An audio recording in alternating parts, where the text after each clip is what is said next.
దగ్గరికి వెళ్దాం. సాగర్ అదానీ కన్ఫెషన్ స్టేట్మెంట్తో జగన్మోహన్ రెడ్డి గారి పేరు 9 సార్లు ప్రస్తావన చేశారు అకార్డింగ్ టు ఎఫ్బిఐ రిపోర్ట్. అయితే ఎఫ్బిఐకున్న చట్ట పరిధి, విస్తృతి, పరిమితి వీటన్నిటి దృష్ట్యా వారు నేరుగా వచ్చి జగన్మోహన్ రెడ్డి గారిని విచారించడానికో పికప్ చేసి స్పెషల్ ఫ్లైట్లో యుఎస్ తీసుకెళ్ళడానికో అవకాశం లేదు. రెండు దేశాల మధ్య ద్వైపాక్షిక ఒప్పందాలు లేదు. But Sagar Adani has made a clear cut confession in his statement submitted to FBI. Balakote గారు ఏమంటారు? ఇందువల్లనే ఆయన ఎక్కువ కాలం బెంగళూరులో గడుపుతూ ఏం చేయాలి, ఎలా చేయాలి, జమిలీ వస్తుంది, జగను వస్తాడు అనే కొత్త స్లోగన్ని తన మీద తీసుకొచ్చాడంటారా? వాసుదేవ్ గారు నమస్కారం. డిబేట్లో ఉన్న పెద్దలందరూ కూడా నమస్కారాలు. వాసుదేవ్ గారు, ఈ డిబేట్లో పాల్గొన్న ఒక్కొక్కరికి ఒక్కొక్క ప్రశ్న మీరు దాచిపెట్టుకున్నట్టున్నారు. ఇప్పుడు జనసేన నాయకులకేమో బంగ్లాదేశ్ గురించి, బాలకోటయ్యకేమో అమెరికా పోలీసుల గురించి అడుగుతున్నారు. కాబట్టి నేను మాట చెప్పాలి వాసు గారు, నాయకులు మాట్లాడే ప్రతి మాట కూడా చివరి మాటను తీసుకొని మేధావి పరంగా మనం కూడా ఆలోచనలు చేయకూడదు.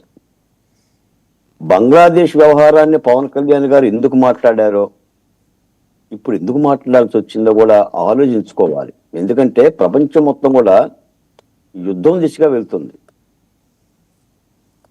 ఇప్పుడు కేంద్ర రాయబార సంస్థలు ఉంటాయి, కేంద్ర ప్రభుత్వం ఉంటుంది. ఆ దేశంలో భారతీయ పౌరులకు ఏదన్నా అన్యాయం జరిగితే మాట్లాడటానికి కూడా చట్టాలు ఉన్నాయి.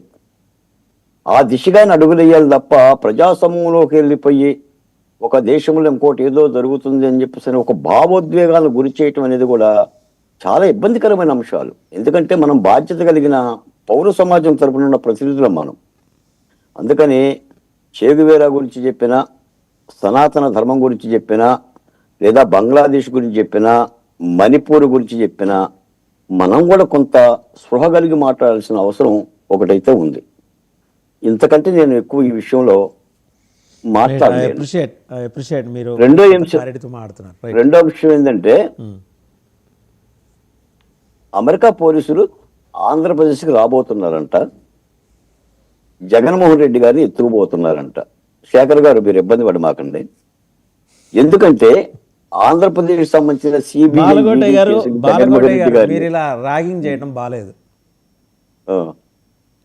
ర్యాగింగ్ కాదన్నా, ఆంధ్రప్రదేశ్ లో సిబిఐ ఈడీలు జగన్మోహన్ రెడ్డి గారిని అరెస్ట్ చేయలేకపోతున్నాయి అన్న సంగతి అమెరికా పోలీసులకు తెలిసింది.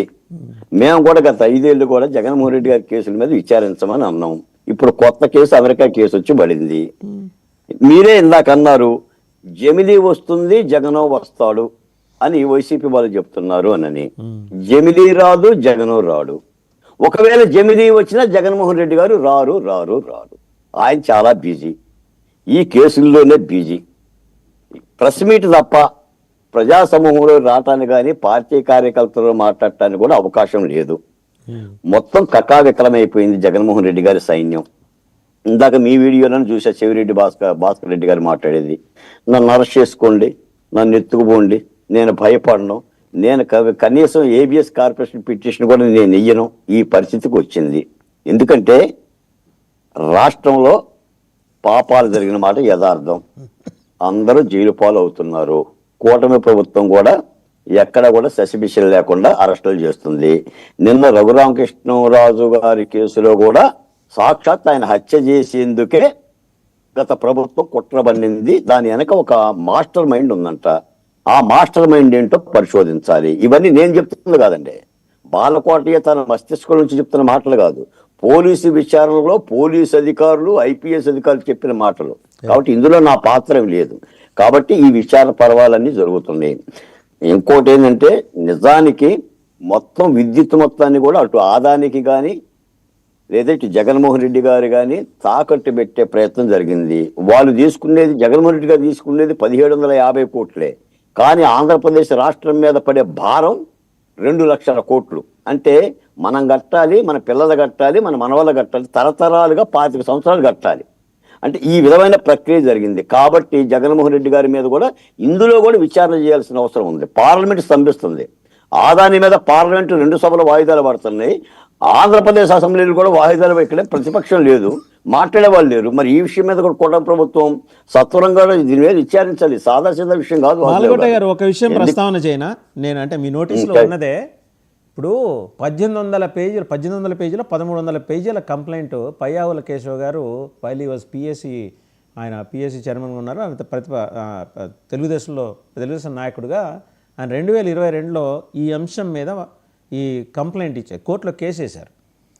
ఇవాళ ఆర్థిక మంత్రిగా ఉన్న పయ్యావుల కేశవ్ గారు జరిగిన 1,00,00,000 కోట్ల నష్టాన్ని అసెంబ్లీలో ప్రస్తావన చేయకుండా సముద్రంలో కాకిరెట్ట లాంటి 1750 కోట్ల అవినీతి గురించి మాట్లాడుతున్నారు. నష్టం గురించి ఎందుకు మాట్లాడటానికి ఇబ్బంది పడుతున్నారు? అదాని గురించి మాట్లాడటానికి కూటమి ప్రభుత్వానికి ఉన్న మొహమాటాలు ఏంటి? మేము అది కూడా అడుగుతాం. మేము ఆదాని గురించి కూడా మాట్లాడమని చెప్తున్నాం కూటమి ప్రభుత్వాన్ని. ఎందుకంటే ఆదాని గారు మోడీ గారికి సావాసగాడు కాబట్టి, మోదీ గారికి చంద్రబాబు నాయుడు గారు పవన్ కళ్యాణ్ గారు సావాసగాలు కాబట్టి ఆదాని గురించి మాట్లాడుదని అంటున్నప్పుడు నేను పవన్ కళ్యాణ్ గారు నేను అడుగుతున్నా, బంగ్లాదేశ్ గుర్తుకొచ్చింది, మరి ఆదాని ఎందుకు గుర్తుకురాడు? ఆదాని గురించి కూడా మాట్లాడాలి కదా. 2 పార్లమెంట్ సభల్లో చర్చ జరుగుతుంది కదా. పౌర సమాజం మీద మాట్లాడుతుంది, రాజకీయంగా వాళ్ళని విమర్శించడానికి కోసం మాట్లాడట్లా. ఎందుకంటే ఇక ఏది మాట్లాడకూడదు, చేతులు కట్టుకొని ఉండి బాలకోట అంటే మరి ఏం చేయాలి? చెవిలో పూలు పెట్టుకోవాలి. బంగ్లాదేశ్ గుర్తుకొచ్చింది, ఆదాని ఎందుకు గుర్తుకురాడు? జగన్మోహన్ రెడ్డి గుర్తుకొచ్చాడు, కేంద్ర ప్రభుత్వం ఎందుకు గుర్తుకురాదు? ఆదాని మోడీ గారికి తెలిసిన వ్యక్తే కదా. అసలు సార్ నేను మాట చెప్పానా, మొత్తం భారతదేశంలో ఆర్థిక రంగంలో ర్యాంకులు ఇస్తే 906 అండి ఆదానిది. అంటే 906వ ర్యాంకులో ఆర్థిక ధనవంతుడు. ఈ రోజున ఆదాని 2 అండి. ఆదాని చేసేదే ప్రభుత్వ రంగ సంస్థలతో వ్యాపారం అండి. ఆయన పోర్టులు పెట్టినా, విద్యుత్ పెట్టినా, పరిశ్రమలు పెట్టినా కూడా ప్రైవేట్ రంగం కాదండి, ప్రభుత్వ రంగంతో కూడుకున్న వ్యాపారమే ఆదాని చేస్తాడు. టాటా కానీ మఫతలాల్ కానీ వాళ్ళందరూ కూడా ప్రైవేటు రంగ వ్యాపారం చేస్తారు. అప్పుడప్పుడు కొంత ప్రభుత్వంతో ఒడంబడికలు చేస్తారు. కాబట్టి అటు ఆదాని విషయం కానీ, జగన్మోహన్ రెడ్డి గారి విషయం కానీ దేశంలో చర్చ జరగాలి. అమెరికాలో